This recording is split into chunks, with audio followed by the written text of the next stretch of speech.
Hi everyone. In this presentation, I'll be explaining the use of wildcards and truncation when searching a database. While most searchable online databases such as EBSCO or even Google allow wildcards and truncation, their use in ProQuest Dialog is more robust and allows greater exploration, so I'll be looking at that database a bit more in a moment. First off, what are wildcards and what is truncation? If you've ever played poker, especially poker at home, where the rules are subjective to the whim of the dealer, then you've probably heard of wildcards. When the dealer says we're playing 5-card stud, jokers are wild, then they are saying that if you have a joker card, you can pretend it is any card that you want it to be. In that case, the joker card is wild. In online searching, cards are sort of the same thing. A wildcard is a symbol, commonly an asterisk, placed into a search term that can mean whatever you want it to mean, or more accurately, it will mean whatever variations on the search term that still equal a valid search term.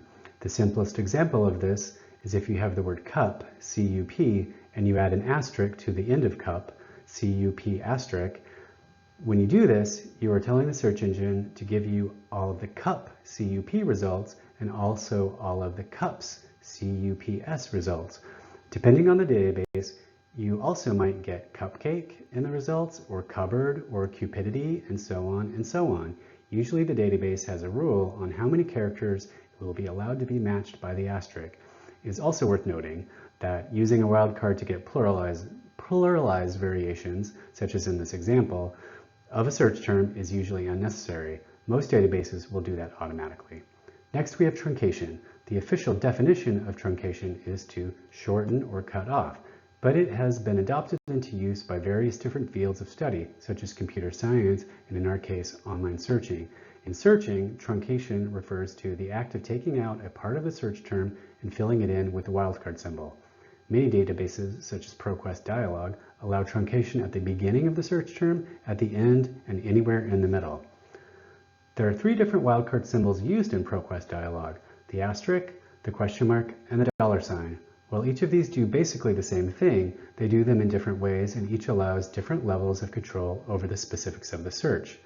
This is primarily in regard to how many characters can be matched with the wildcard symbol. Let's take a look at each symbol in turn. The asterisk is sort of the general standard symbol. It will retrieve results that replace between 0 and 10 characters in a search term. It is the least picky and will give you the most general results, from liver to livery to liverwurst. This can be super helpful when you're searching for something with few variations, such as politics. In that case, most variations are still related to the intended search, but it can be much more random in other cases, so you need to be strategic in your use of wildcards. The next symbol is the question mark.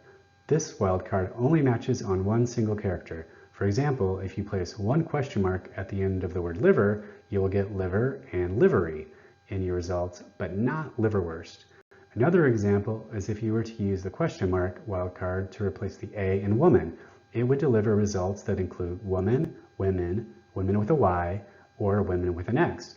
That type of search could be very useful when researching gender studies and communications, for example.